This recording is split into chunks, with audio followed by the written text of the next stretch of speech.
Nandito tayo ngayon sa Philippine Information Agency Cordillera Regional Office para sa isang special kapihan.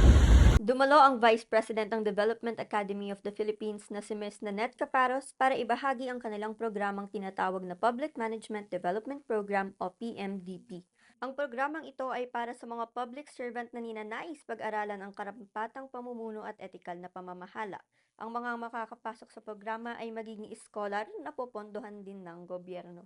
Ang dalawang level ng klase ay kinikilalang Middle Managers Class at Senior Executive Class kung saan sila ay mag-aaral ng Governance and Development, Strategic Public Management at Personal Efficacy and Leadership.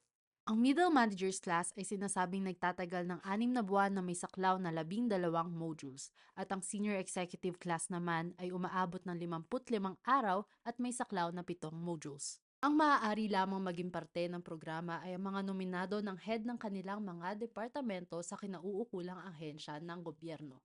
We hope to be able to receive nominations, more nominations from all these agencies that are qualified to the program.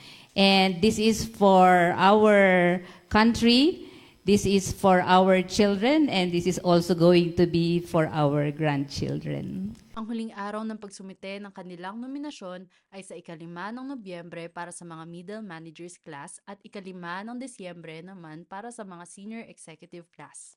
Ito si Audrey Lumawig At Dana Puspos, para sa Herald Express Balita.